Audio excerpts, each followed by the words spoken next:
사장님, 저 지금 정말 막다른 골목에 몰렸습니다. 당장 월세를 낼 능력이 없는데 혹시 다른 방법은 없을까요?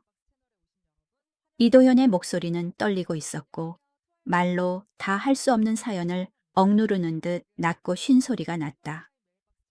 나를 바라보는 그의 눈빛은 빚을 떼먹으려는 자의 눈빛이 아니었다.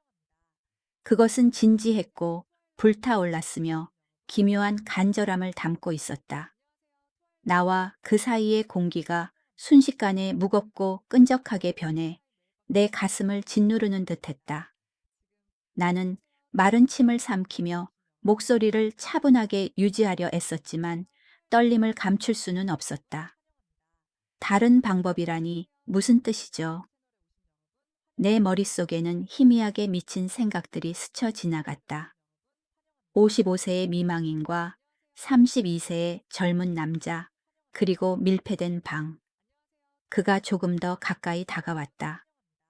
저, 몸 쓰는 일이라면 자신 있습니다. 그 말은 마치 바짝 마른 지푸라기 더미에 던져진 불씨 같았다.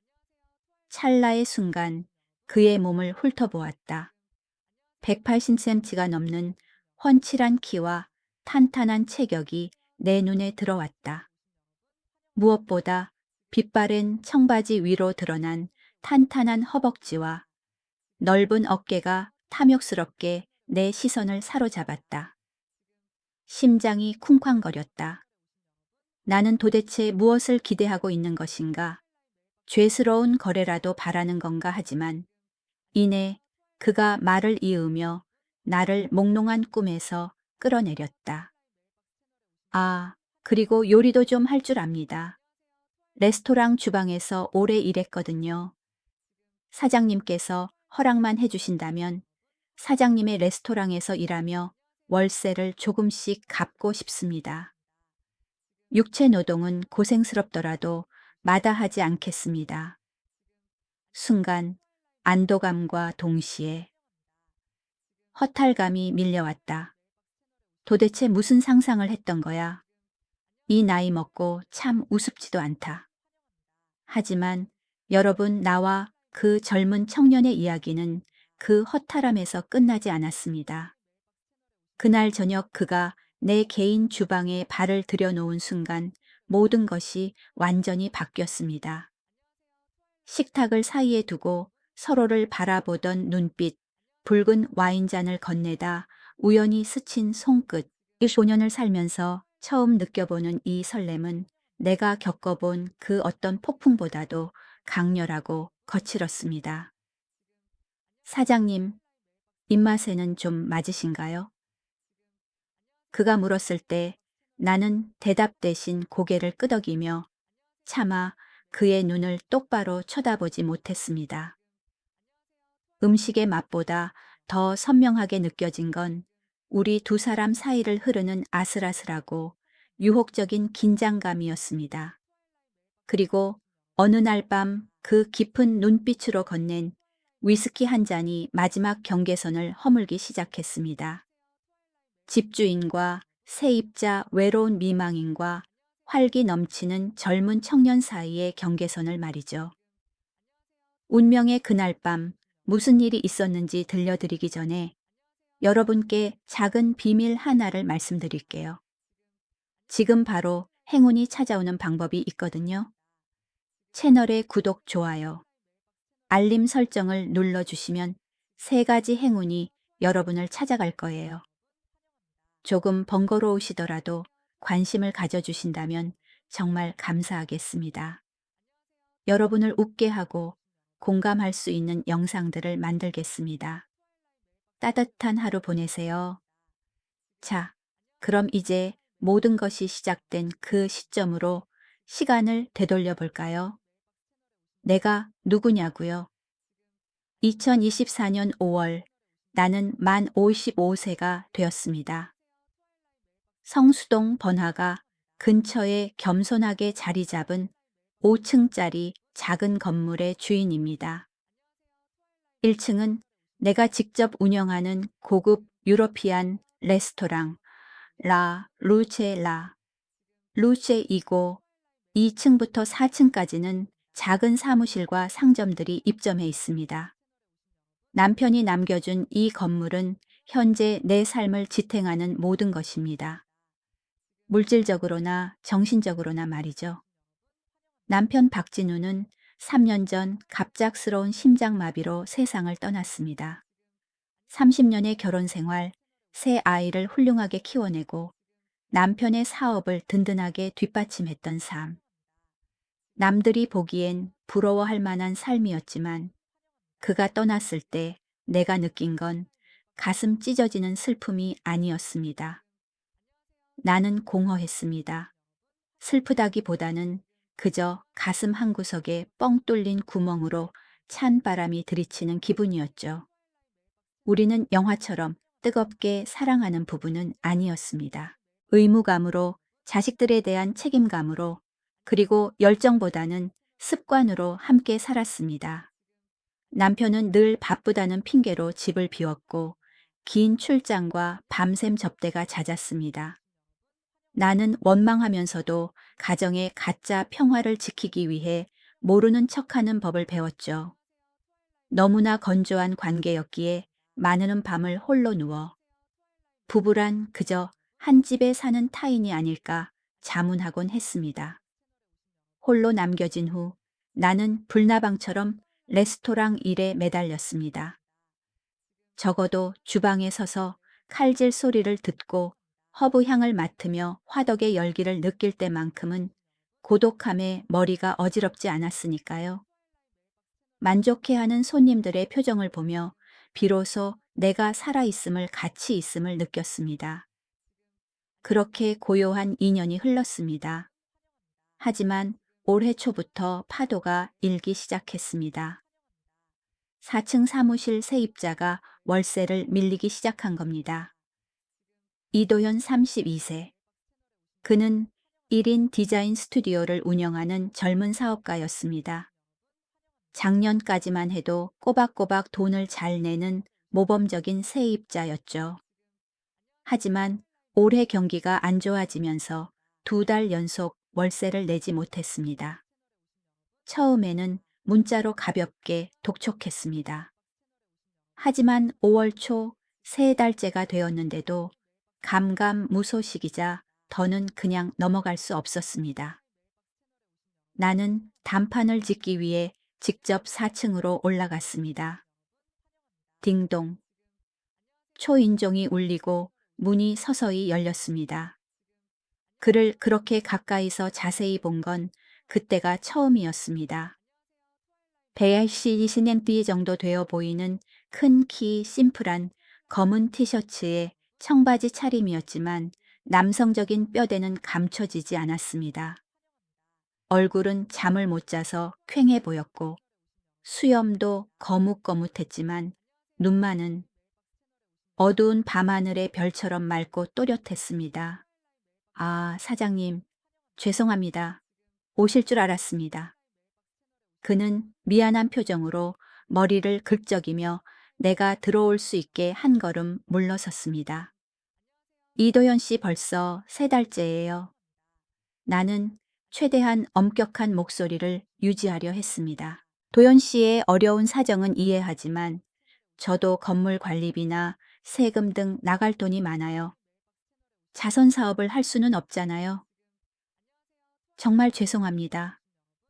다음 주까지는 꼭, 아니, 솔직히 말씀드리면 당장은 정말 어렵습니다.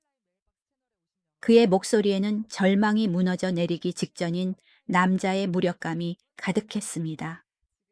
사무실 안을 힐끔 보니 황량하기 그지없었습니다.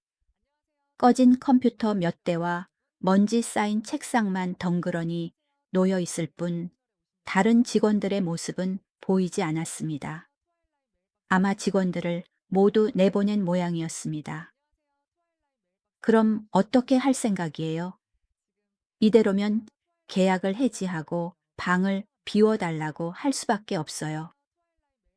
나가야 한다는 말에 도현이 고개를 번쩍 들었습니다. 사장님.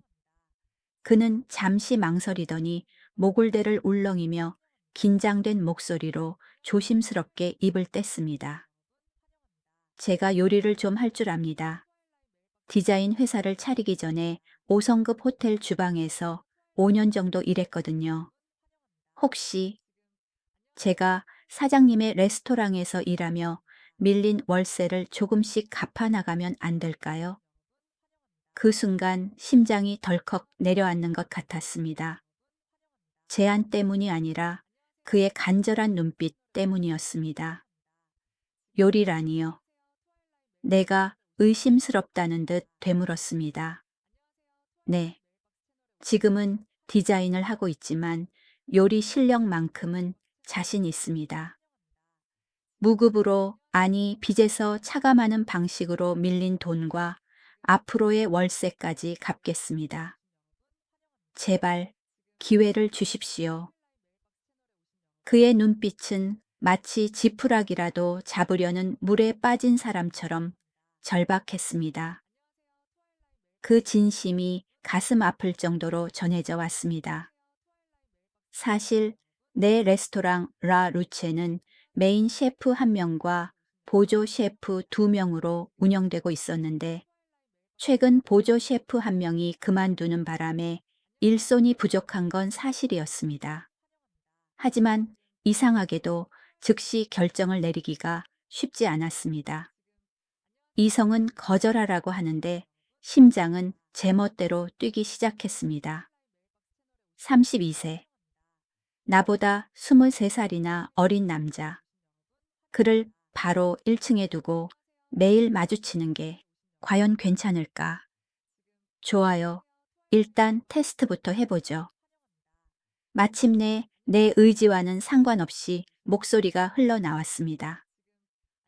내일 저녁 6시에 1층 주방으로 내려오세요. 솜씨를 봐야겠어요. 기준에 미치지 못하면 당장 짐을 싸야 할 거예요. 감사합니다, 사장님. 감사합니다. 절대 실망시키지 않겠습니다. 그는 내게 90도로 허리를 숙여 인사했고 얼굴에는 희망의 빛이 살짝 떠올랐습니다. 그날 밤 5층 내 개인 공간으로 돌아와 부드러운 벨벳 소파에 멍하니 앉았습니다. 커다란 창밖으로 반짝이는 성수동의 야경을 바라보는데 장부나 숫자 대신 그의 각진 얼굴과 맑은 눈동자가 계속해서 머릿속에 떠올랐습니다. 내가 왜 이러지? 그냥 32살 청년을 주방 보조로 채용하는 것뿐인데 왜 사춘기 소녀처럼 가슴이 콩닥거리는 걸까? 나는 가슴에 손을 얹고 어지러운 심장 박동을 느꼈습니다. 하지만 내 마음을 속일 순 없었습니다. 나는 내일 저녁을 기다리고 있었습니다. 죄책감이 들지만 한편으론 짜릿한 기대감이었습니다. 손에 들린 레드와인 잔을 기울이며 찰랑거리는 붉은 액체를 응시했습니다. 오랫동안 잊고 살았던 설렘 한 남자가 간절한 눈빛으로 나를 바라볼 때의 그 느낌이 메마른 내 심장에 스며들고 있었습니다. 그것은 봄날에 녹는 얼음 같았습니다. 고요하지만 언제든 큰 홍수를 일으킬 수 있는 그런 것. 그리고 나는 몰랐습니다. 그날의 결정이 내 인생의 절반 동안 묻어두었던 욕망과 비밀의 문을 여는 열쇠가 될 줄은. 다음 날 저녁 6시 정각 1층 주방 문이 열리고 도현이 들어왔습니다. 어제의 초췌한 모습은 온데간데 없었습니다. 새하얀 셔츠 소매를 팔꿈치까지 깔끔하게 걷어 올려 탄탄한 팔뚝 위로 흐르는 남성적인 핏줄이 드러났습니다. 내 시선은 무의식적으로 허용된 시간보다 1초 더 그곳에 머물렀습니다. 일할 준비를 하는 남자의 팔이 이토록 매혹적일 수 있다니. 준비됐습니다, 사장님. 그의 중저음 목소리가 나를 현실로 되돌려 놓았습니다. 나는 애써 태연한 척 주방 쪽을 가리켰습니다. 최 셰프님께 인사 먼저 드리고 오늘은 간단한 파스타 하나 만들어 봐요. 알리오 올리오로. 나는 홀에 서서 팔짱을 낀 채 도연을 지켜보았습니다. 그의 움직임은 예상보다 훨씬 능숙하고 절도 있었습니다. 규칙적이고 리드미컬하게 울리는 칼질 소리는 마치 음악 같았습니다. 프라이팬을 돌릴 때 솟아오른 불길이 그의 집중한 옆 얼굴을 비추는 모습. 모든 것이 프로의 기운을 풍겼습니다. 30분이 지났습니다. 도연이 내 앞에 파스타 접시를 내려놓았습니다. 볶은 마늘과 최상급 올리브 오일의 진한 향기가 코끝을 찔렀습니다. 맛 좀 봐주십시오. 면 끝이 혀에 닿는 순간 내 눈이 살짝 커졌습니다. 완벽한 균형. 은은하게 퍼지는 페페론치노의 매운맛과 적당히 익은 면의 탄력.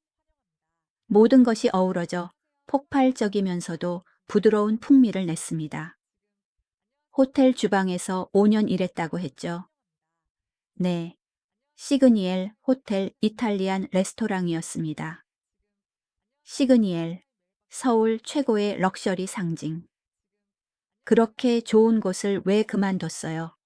밝았던 도연의 표정이 순간 어두워지며 눈을 내리깔고 무언가 말하기 힘든 듯 했습니다. 개인적인 사정이 좀 있어서요. 말씀드리자면 나는 더 묻지 않았습니다. 이 나이가 되면 누구에게나 건드리고 싶지 않은 상처가 있다는 걸 아니까요. 나는 고개를 끄덕이며 어색한 분위기를 깼습니다. 내일부터 출근하세요. 오후 5시부터 밤 11시까지. 주 6일. 밀린 3개월. 치 월세는 6개월 동안 일하는 거로 탕감해 줄게요. 동의하나요? 감사합니다, 사장님. 도연의 얼굴이 다시 환해졌습니다. 아이처럼 해맑게 웃는 그 모습을 보자 내 마음속 차가웠던 구석이 기이할 정도로 따뜻해졌습니다. 그날부터 도연이 주방에 있는 모습은 내 일상이 되었습니다. 처음 며칠은 그저 직원으로만 대하려 했습니다. 하지만 이성은 마음을 이기지 못했습니다. 시간이 갈수록 내 눈은 자욱한 주방 연기 속에서도 무의식적으로 그의 넓은 등판을 좇고 있었습니다. 한 번은 피크타임이라 주방이 엉망진창일 때였습니다. 도연이 혼자서 프라이팬 5개를 동시에 다루는 모습이 보였습니다. 관자놀이에서 땀이 줄줄 흘러 셔츠 등판을 적셨지만 그의 눈빛만은 날카롭고 집중력이 대단했습니다. 삶을 위해 온몸을 던져 일하는 남자의 모습이 어찌나 아름답고도 애잔하던지. 왜 이런 재능 있는 사람이 공영에 처하게 된 걸까? 그 호기심은 점점 커져만 갔고 그가 일한 지 딱 2주가 되던 어느 날 밤이었습니다. 밤 11시가 넘어 가게 문을 닫고 직원들도 다 퇴근한 뒤였습니다. 구석에 켜진 희미한 노란 조명만이 남아 있었습니다. 도현 씨 고생 많았어요. 맥주 한잔 할래요? 주방을 마저 정리하던 도현이 머뭇거렸습니다. 아, 괜찮습니다. 시간도 늦었는데 직원들 다 갔고 나도 한잔하고 싶은데 혼자 마시면 처량하잖아요. 사장 체면 좀 세워줘요. 그렇게 우리는 마주보고 앉았습니다. 고요한 심야의 공기 속 차가운 맥주의 취기가 집주인과 세입자 55세, 사장과 32세 직원의 거리를 사라지게 만드는 듯했습니다.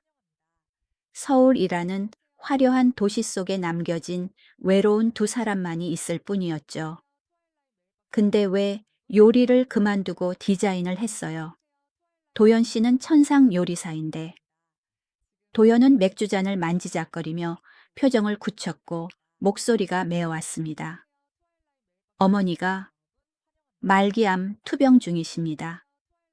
병원비가 너무 많이 드는데 요리사 월급으로는 감당이 안 돼서요. 사업을 하면 돈을 더 많이 벌 줄 알았는데 하늘이 돕지 않는지 제가 사업수와는 없나 봅니다. 누군가 내 심장을 쥐어짜는 것 같았습니다. 가장 찬란해야 할 32살에 이 청년은 무너져가는 하늘을 홀로 떠받치고 있었던 겁니다. 어머니는 어디 계세요? 아산병원에 계십니다. 요새 좀 상태가 나아지셨는데 의사 선생님은 마음의 준비를 하라고 침묵이 감돌았지만 이번에는 무거운 공감이 그 자리를 채웠습니다. 나는 맥주잔을 기울이며 텅 빈 거리를 바라보았습니다. 그때 도현이 작게 물었습니다. 사장님은 늘 혼자 계시던데 외롭지 않으세요? 갑작스러운 질문에 내 손이 살짝 떨렸습니다. 누군가 내게 그런 걸 물어본 게 얼마 만이더라. 외롭지. 하지만 익숙해졌어요. 익숙해졌다고 해서 괜찮은 건 아니잖아요. 그가 고개를 들어 내 눈을 똑바로 바라보았습니다. 그 눈빛이 너무나 진심이고 깊어서 마치 내 속마음을 꿰뚫어 보는 것 같았습니다. 그날 밤 우리는 맥주 2병을 더 비웠습니다. 그리고 알딸딸한 취기 속에 모든 것을 바꿔놓을 제안이 튀어나왔습니다. 사장님, 혹시 제가 사장님께 따로 식사를 만들어 드려도 될까요? 따로 식사라니요? 네. 5층에 혼자 사시잖아요. 혼자 드시는 것보다 매일 저녁 제가 만들어 드리고 싶어서요. 그것도 빚 갚는 거로 쳐주세요. 저도 혼자 웅크리고 먹는 것보다 누군가와 함께 먹는 게 좋거든요. 그의 목소리가 낮게 깔리며 마치 유혹하는 속삭임처럼 들렸습니다.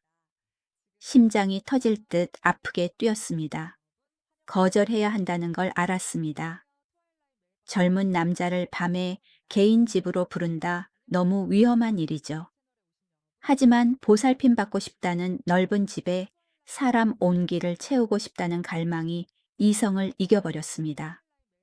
그럼 내일부터 해볼까요? 그렇게 5층에서의 비밀스러운 저녁 식사가 시작되었습니다. 다음 날 저녁 도연은 식재료가 든 큰 가방을 들고 나타났습니다. 나는 소파에 앉아 내 주방에 서 있는 그의 뒷모습을 바라보았습니다. 도마 소리 고기를 조리는 와인 향기, 그리고 내 앞치마를 두른 그의 모습. 그 모든 것이 내가 오랫동안 갈망해온 가정의 풍경이었습니다. 사장님, 다 됐습니다. 유럽식 만찬이 눈앞에 차려졌습니다. 진한 풍미의 송로버섯 리조또와 입에서 살살 녹는 와인 소스 비프 스튜. 도연 씨도 같이 앉아서 먹어요. 도연 씨가 만든 건데 같이 먹어야지. 내가 켠 촛불이 일렁이며 분위기를 지나치게 로맨틱하게 만들었습니다. 얼굴이 화끈거렸습니다. 와인 한 잔 할래요? 와인을 따르는 내 손이 조금 떨렸습니다. 도연에게 잔을 건넬 때 우리 손끝이 우연히 스쳤습니다. 찌릿한 전류가 등골을 타고 흘렀습니다. 그는 손을 바로 거두지 않고 시선을 내 입술에 고정한 것 같았습니다.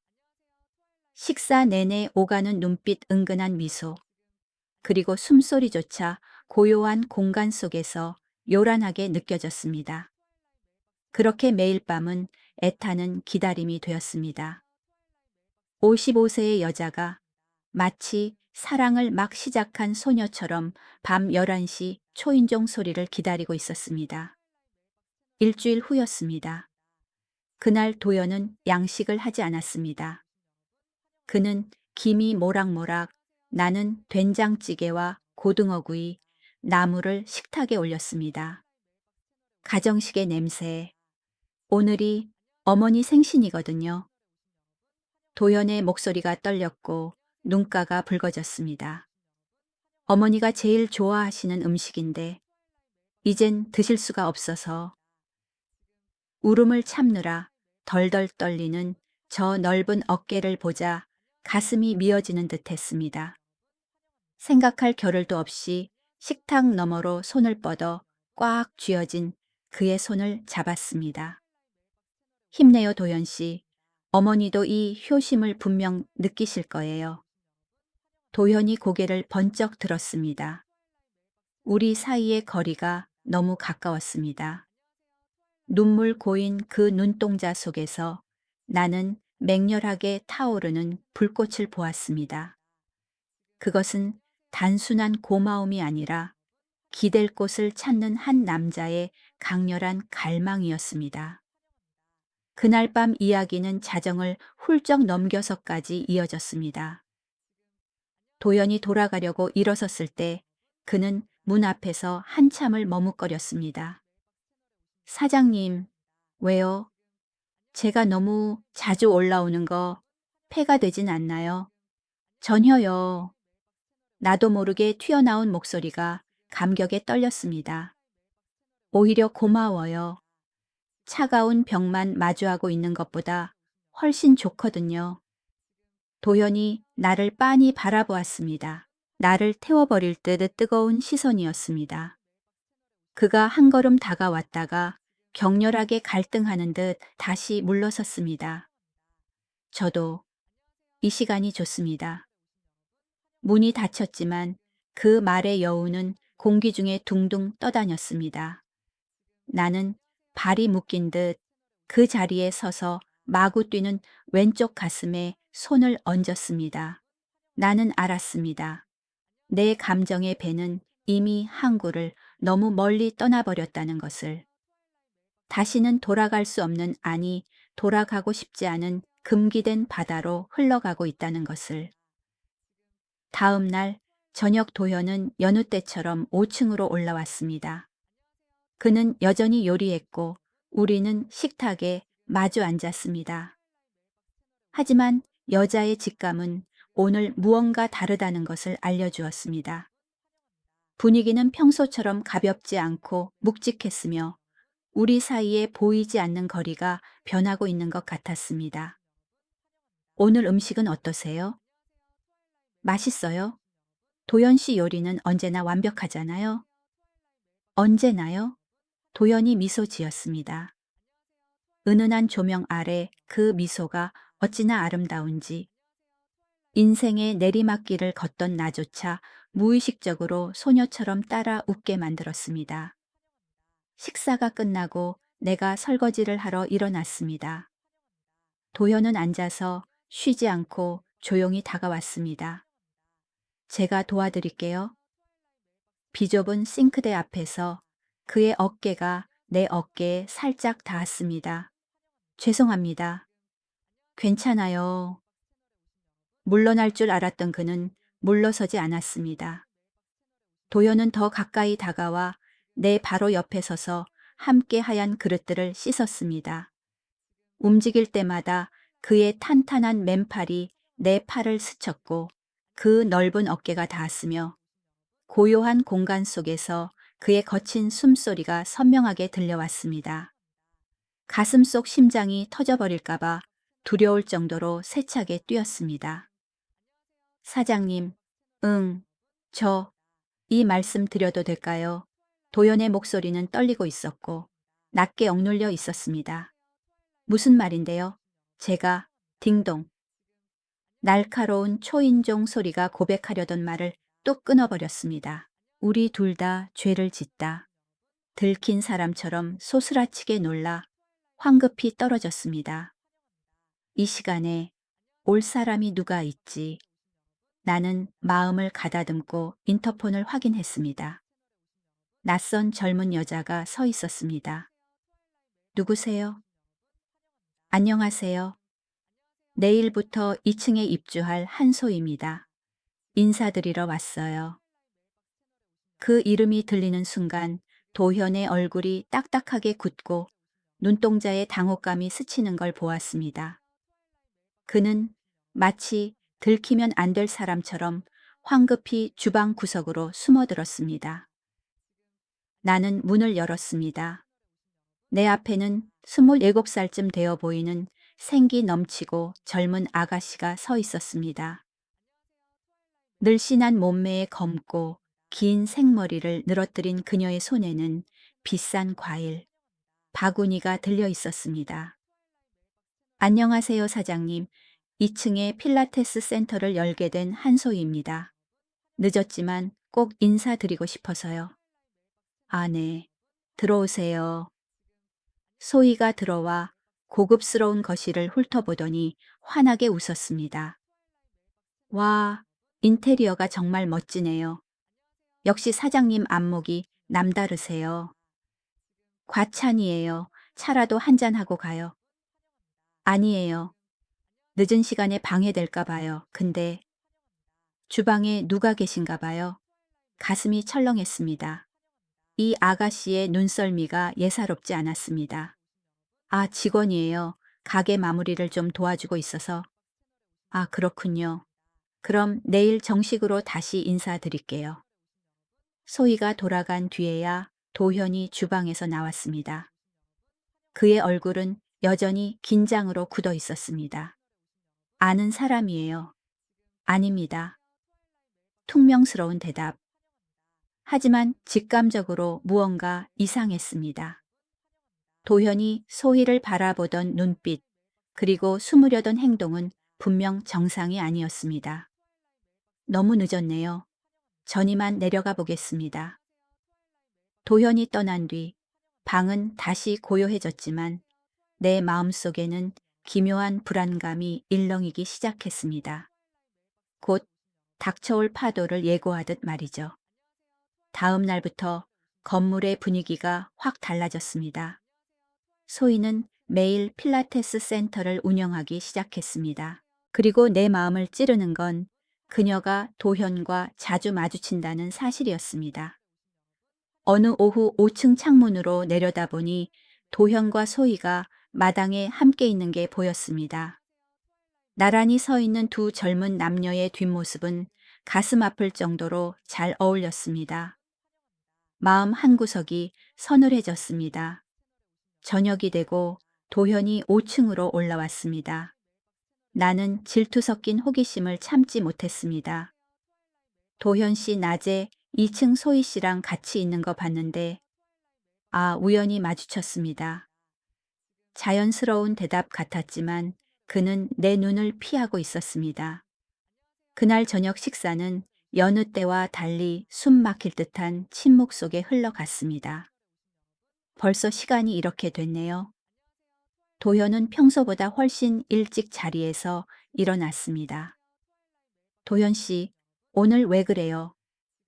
도현이 걸음을 멈추고 깊은 한숨을 내쉬며 등을 돌린 채 말했습니다. 사장님, 우리 이러지 않는 게 좋겠습니다. 심장이 멈추는 것 같았습니다. 피가 얼어붙는 느낌이었습니다. 그게 무슨 말이에요? 매일 밤 이렇게 시간을 보내는 거. 주변에서 이상하게 볼 수도 있고 말이 나올 수도 있으니까요. 그래서 이제 안 오겠다는 건가요? 그런 게 아니라 그가 획 돌아섰습니다. 눈빛은 불타오르고 있었지만 괴로워 보였습니다. 사장님, 저 사장님 좋아합니다. 처음 만났을 때부터 그랬습니다. 온몸이 덜덜 떨렸습니다. 지금 뭐라고 한 거지? 하지만 제가 사장님 명성에 짐이 되고 오점이 될까봐 두렵습니다. 그건 중요하지 않아요. 나는 울음을 터뜨리듯 소리쳤습니다. 솔직히 말하면 나 외로워요. 밤마다 차가운 벽을 마주하는 거 더는 싫다고요. 모르겠어요. 참았던 진심이 봇물 터지듯 쏟아져 나왔습니다.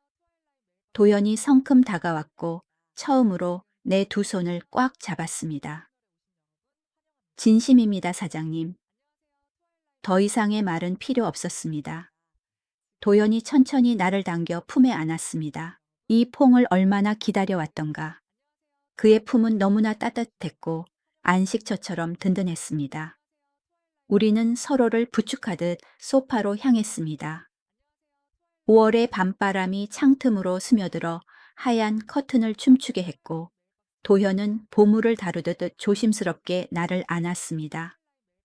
사장님 정말 괜찮으시겠어요? 대답 대신 나는 그의 어깨에 머리를 기대었습니다. 그의 손이 내 등을 아주 천천히 쓰다듬었습니다. 피아노 건반을 누르듯 부드러운 손길에 수년 동안 잊고 지냈던 온기가 스며들며 온몸의 세포를 깨웠습니다. 사장님은 정말 아름다우세요. 그 달콤한 속삭임에 눈을 감았습니다. 거울 앞에서 주름과 늙어가는 모습만 보아왔는데 누군가의 눈에 내가 이토록 아름답게 비칠 수 있다니. 도연이 내 머리카락을 넘겨주며 말했습니다. 사장님 곁에 있으면 이 세상에 우리 둘만 있는 것 같아요.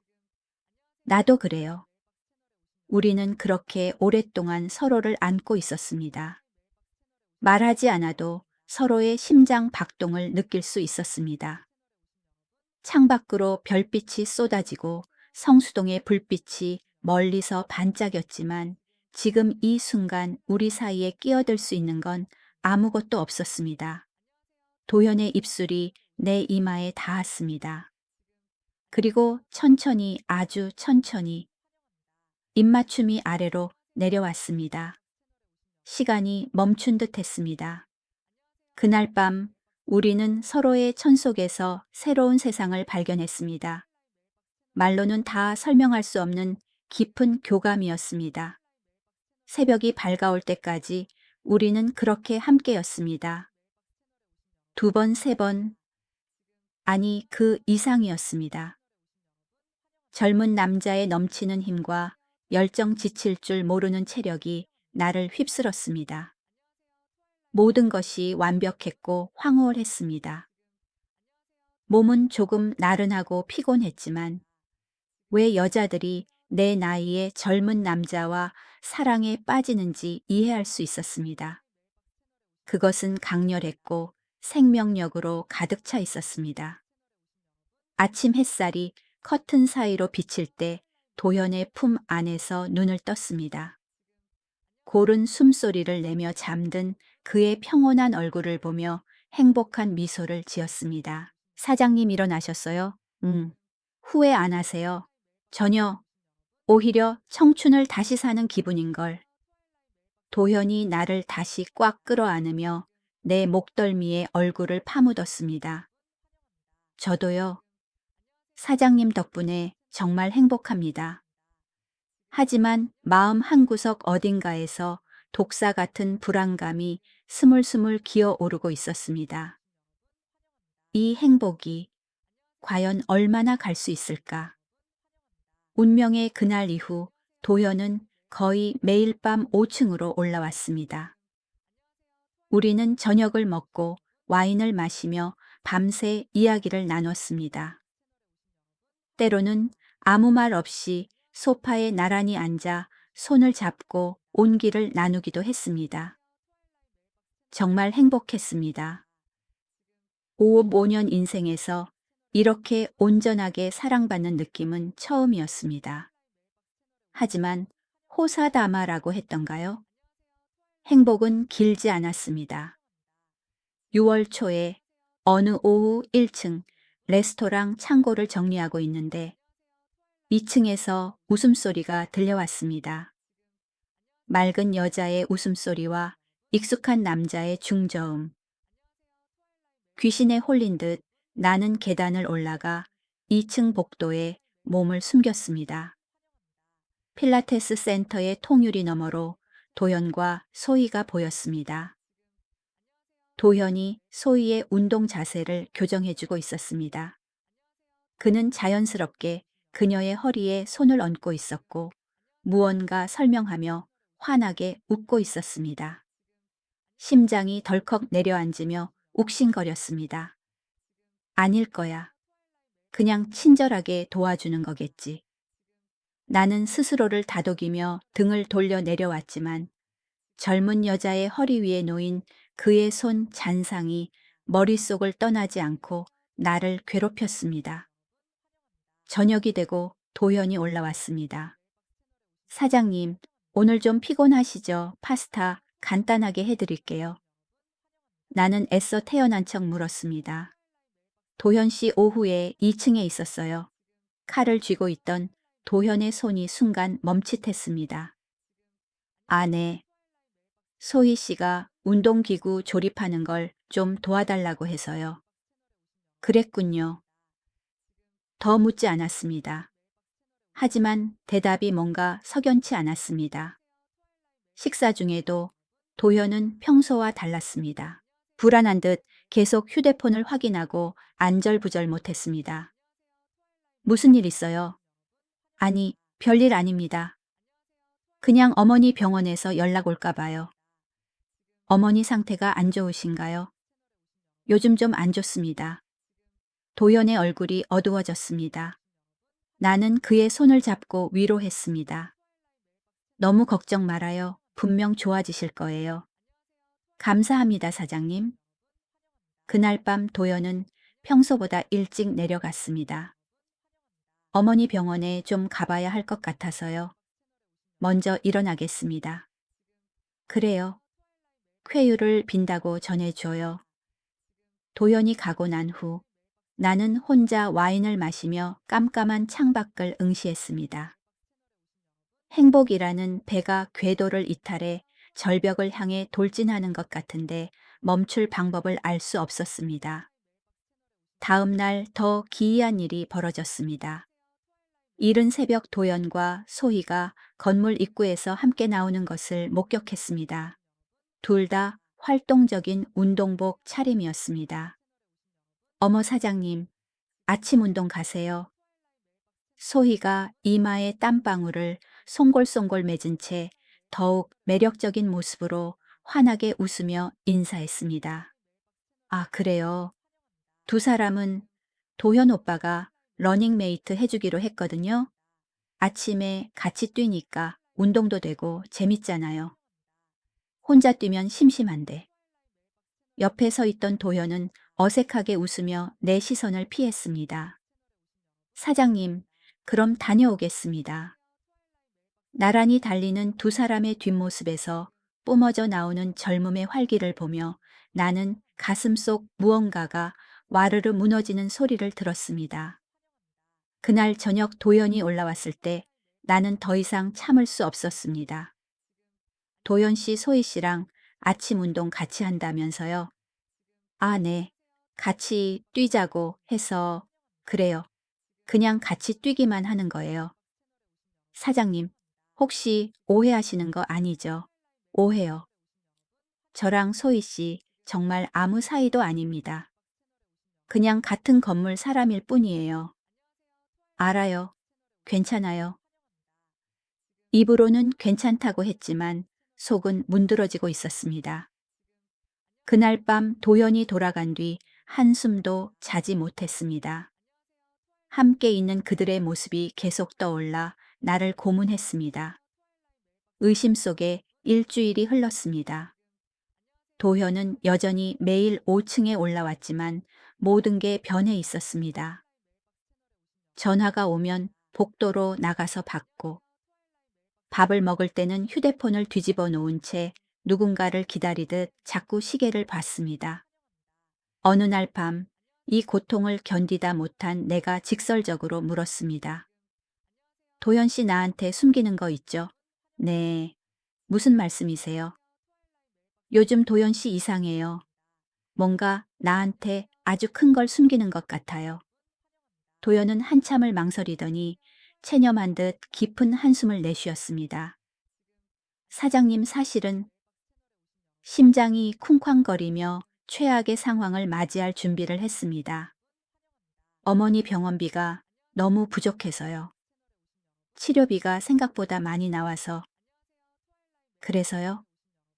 소희 씨가 센터에서 손님 응대랑 청소를 도와주면 수입을 좀 더 챙겨주겠다고 제안해서요. 그래서 아침에 같이 운동하고 가끔 센터 일을 도와주고 있습니다. 순간 모든 게 이해되는 듯 했습니다. 하지만 안도감이 찾아오기도 전에 다른 의심이 덮쳤습니다. 왜 진작 말하지 않았어요? 사장님께 패 끼치고 싶지 않아서요. 이미 도움은 충분히 받고 있잖아요. 그런 바보 같은 소리 말아요. 필요하면 말을 했어야죠. 얼마가 필요한데요?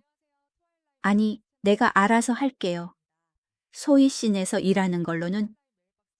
그때 머릿속에 번개 같은 생각이 스쳤습니다. 도현 씨. 근데 소희 씨는 왜 그렇게까지 도현 씨를 도우려는 거죠? 새로 이사 온 사람이 단순히 착해서. 도현은 입을 다물었고 대답하지 못했습니다. 소희 씨가 혹시 도현 씨 좋아해요? 그런 거 아닙니다. 그냥 뭐요?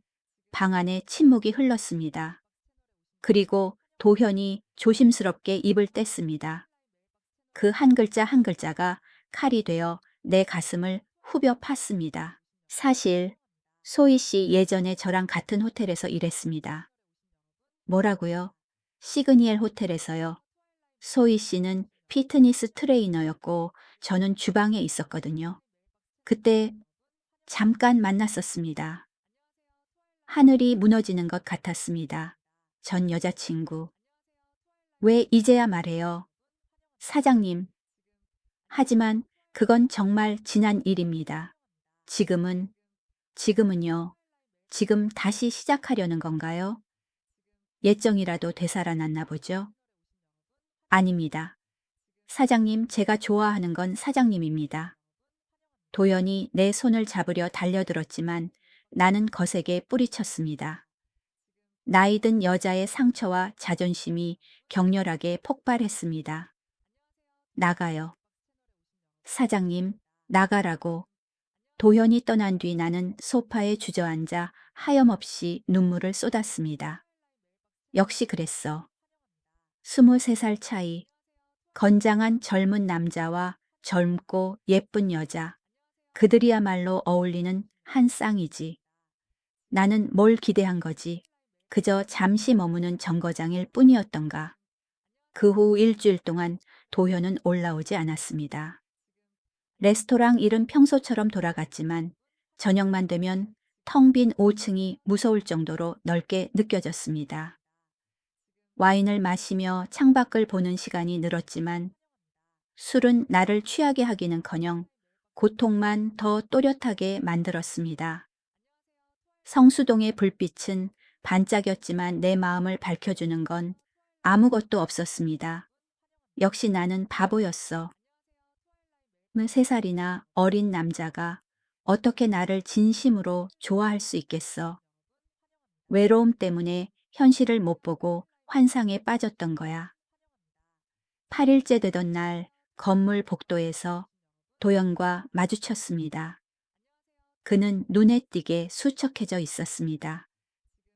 사장님, 월세는 제때 내세요. 그것만 지키면 돼요. 나는 차갑게 말하며 강한 척 돌아설려 했습니다. 하지만 도현이 달려와 내 손을 꽉 잡았습니다. 사장님, 제발 오해 좀 풀어주세요. 저랑 소희 씨 정말 아무 사이 아닙니다. 제발 믿어주세요. 이거 놔요. 사장님, 도연 씨 우리 그만해요. 처음부터 실수였어요.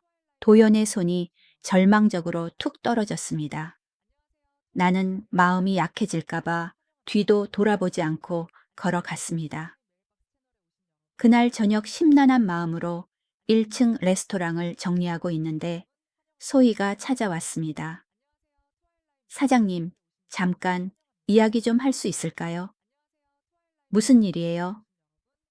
소희는 조심스럽게 의자를 빼고 앉았습니다. 평소와 달리 진지한 표정이었습니다. 사장님이 도연 오빠 때문에 뭔가 단단히 오해하고 계신 것 같아서요. 확실히 말씀드리러 왔어요. 저희 정말 아무 사이 아니에요. 나는 헛웃음을 지었습니다. 그건 도연 씨가 할 말이지 소희 씨가 할 말은 아닌 것 같은데요. 사장님, 소희의 목소리가 커졌습니다. 도연 오빠, 정말 사장님 생각뿐이에요. 저랑 일할 때도 온종일 사장님 얘기만 한다고요. 심장이 쿵 내려앉았습니다. 그래서요. 그게 내가 알아야 할 이유인가요? 소희가 한숨을 내쉬더니 내 눈을 똑바로 쳐다보며 말했습니다. 사실 제가 먼저 다시 만나자고 했어요. 솔직히 인정할게요. 호텔에서 같이 일할 때부터 도연 오빠 좋아했거든요. 이번에 우연히 같은 건물에서 다시 만났고 오빠가 힘들어하는 걸 보고 다시 시작하자고 도와주겠다고 했어요. 숨을 죽이고 다음 말을 기다렸습니다. 근데 도연 오빠가 단칼에 거절했어요. 사장님을 사랑한다고요.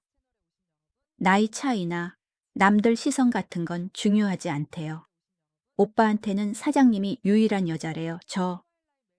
남자가 사랑 앞에서 그렇게 확신에 차고 단호한 건 처음 봤어요. 눈시울이 뜨거워지고 코끝이 찡해졌습니다. 그래서 저도 포기했어요. 대신 예정 생각해서 어머님 병원비라도 좀 보태려고 센터 일을 제안한 거고요. 모든 건 정말 깨끗해요. 왜, 왜 이제야 이런 말을 해주는 거예요? 내 목소리가 떨렸습니다. 도현 오빠가 너무 힘들어 하니까요. 사장님한테 쫓겨난 뒤로 사장님도 못 보고 밥도 제대로 안 먹고 산송장처럼 지내요. 보다 못해 제가 온 거예요. 소희는 자리에서 일어나 꾸벅 인사하며 마지막으로 뼈있는 말을 남겼습니다. 사장님, 나이 차이가 뭐가 중요해요? 인생 짧잖아요. 두 사람이 서로 진심으로 아끼는 게 제일 귀한 거 아니에요. 남들 눈치 보느라 자격지심 때문에 자기 행복 놓치지 마세요. 소희가 나간 뒤 나는 한참을 멍하니 앉아 있었습니다. 어둠이 깔렸지만 내 마음은 환해졌습니다. 내가 정말 틀렸던 걸까? 나이 들매에 대한 자격지심이 내 눈을 가렸던 거야. 그날 밤은 잠을 이룰 수 없었습니다. 소희의 말이 귓가에 맴돌며 나를 재촉했습니다. 다음 날 아침 첫 햇살이 비치자마자 결심했습니다. 나는 계단을 올라가 4층 도연의 사무실 문을 두드렸습니다. 들어오세요. 힘없는 목소리가 들려왔습니다. 문을 열자 책상에 엎드려 있는 도연이 보였습니다.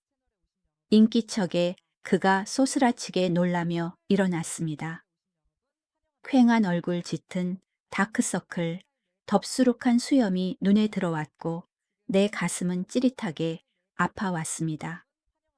그도 나처럼 지옥 같은 시간을 보냈구나. 사장님.